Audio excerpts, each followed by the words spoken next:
Imagine drifting into sleep, your mind softening, your body releasing the day's weight, and then, without warning, that gentle surrender becomes your final earthly moment.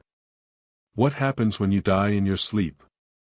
Is it truly the peaceful passage we imagine, or is there a deeper, cosmic orchestration at play?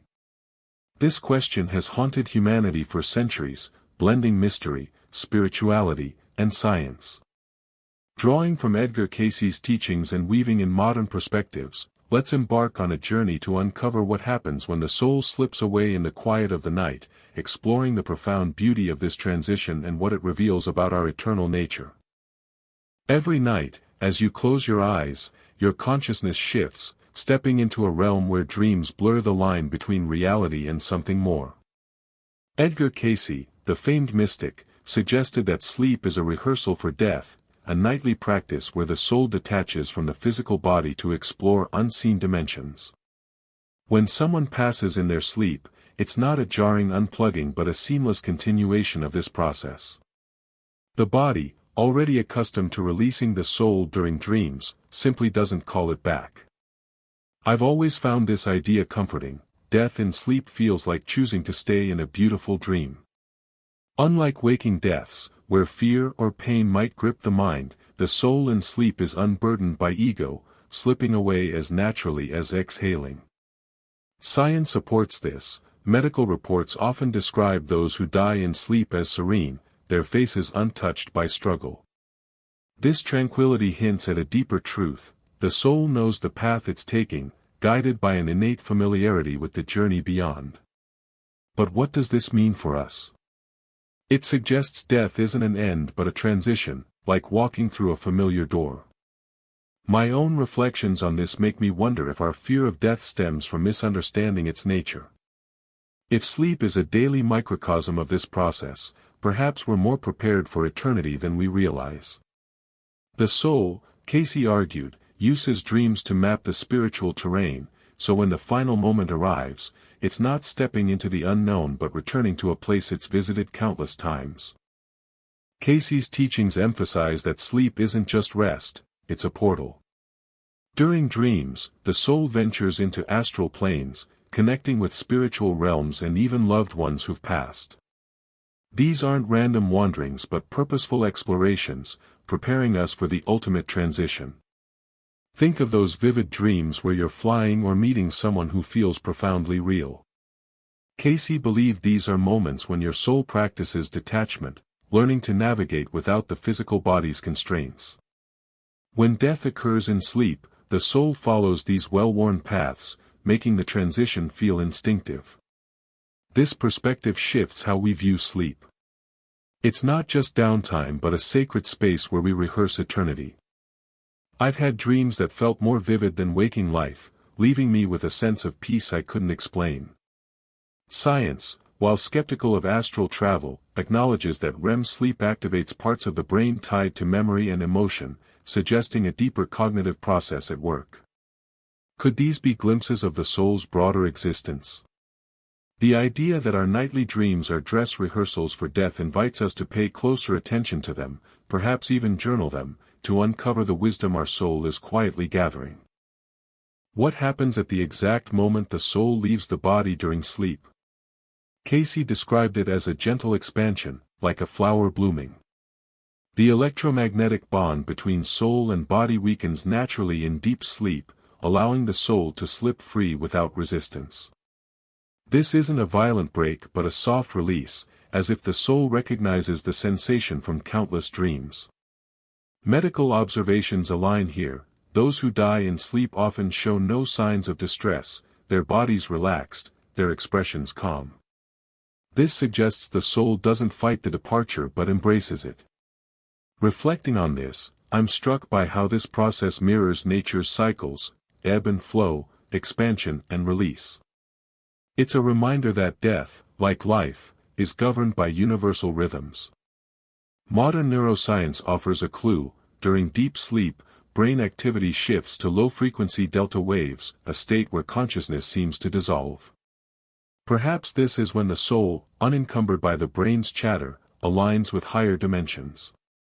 The beauty of this idea is its simplicity. death in sleep isn't an event but a continuation, a step into a larger reality we've been touching all along.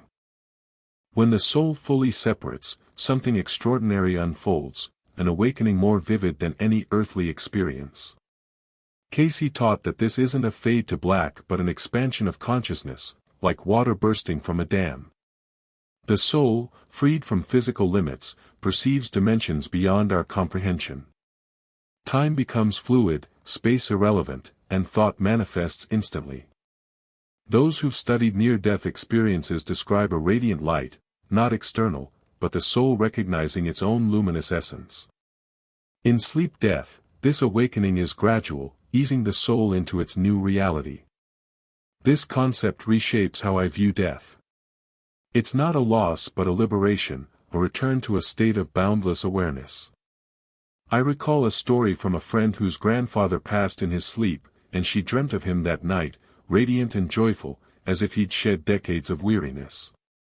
Science can't fully explain these experiences, but quantum physics hints at consciousness existing beyond the brain, perhaps as a field of energy.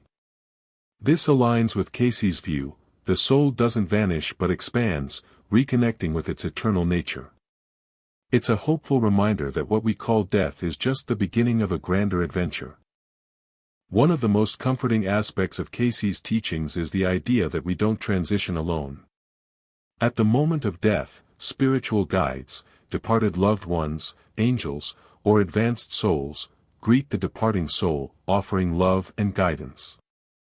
These beings help the soul navigate its new reality, teaching it to move by thought, communicate telepathically, and access its eternal memories. Hospice workers often report patients speaking to unseen visitors before passing, suggesting a pre-transition connection. This resonates deeply with me. Knowing we're met with love at life's end eases the fear of the unknown. These guides aren't just comforting, they're practical, helping the soul adjust to its expanded state. I imagine it like arriving in a foreign country with a trusted friend to show you the way. Research into end-of-life experiences supports this. Many report visions of deceased relatives, often described as radiant and youthful. This suggests a coordinated effort across dimensions, a cosmic welcome committee ensuring the soul feels at home. It's a beautiful thought: death isn't a solitary leap but a guided journey, surrounded by love that transcends physical boundaries. After crossing over, the soul enters what Cayce called a life review, a reflective process where every moment of earthly life is revisited, not with judgment but with understanding. This isn't a courtroom drama but a compassionate exploration, where acts of love shine brightly, and mistakes are seen as lessons. The soul feels the impact of its actions on others, gaining insight into its growth. This resonates with near-death experiencers who describe reliving their lives with profound empathy, seeing themselves through others' eyes. I find this idea transformative. It suggests our lives are a tapestry of interconnected moments, each woven with purpose. Modern psychology touches on this through narrative therapy, where reframing our stories fosters healing. The life review takes this further, offering a cosmic perspective where every choice, no matter how small, contributes to our soul's evolution. It's a reminder to live with intention, knowing our actions ripple across dimensions. For those who pass in sleep, this review is gentle, unfolding in a state of peace, guided by the same loving beings who welcomed them. One of the most profound truths Cayce's teachings reveal is that relationships don't end with death. Love forged in life transforms into eternal soul bonds, free from earthly misunderstandings. Those who pass in sleep often reach out to loved ones through dreams or subtle signs, offering comfort. I've heard stories of people feeling their departed loved one's presence, moments of warmth, synchronicities, or vivid dreams where the deceased seem more alive than ever. These connections suggest that love transcends physical separation, enduring across dimensions. This perspective shifts grief from finality to hope. While loss hurts, knowing our loved ones continue in a vibrant, expanded state softens the pain. Quantum entanglement offers a scientific parallel, particles connected across vast distances, mirroring how souls might remain linked. For me, this underscores the power of love as a force that binds us beyond time and space. Death in sleep, then, isn't a goodbye but a transformation, a promise of reunion in a realm where love is the only currency.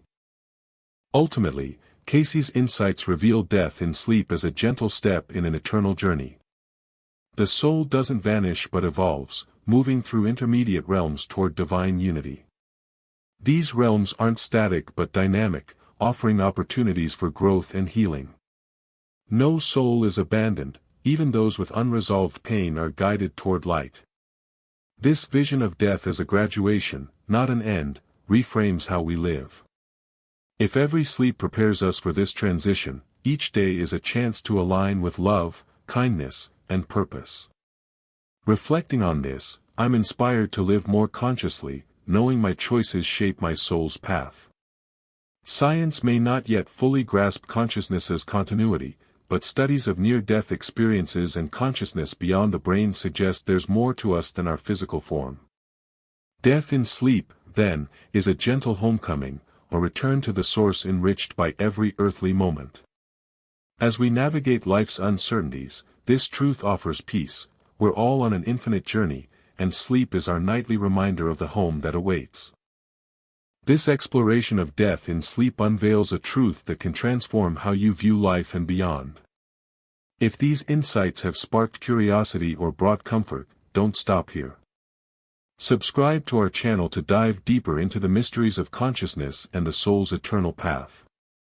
Hit the notification bell to stay updated on revelations that challenge fear and illuminate hope. Share this video with someone who needs its message of peace and continuity. Together, let's spread the understanding that death is not an end but a beautiful transformation. Your journey of awakening continues. Take the next step and keep exploring the light of truth.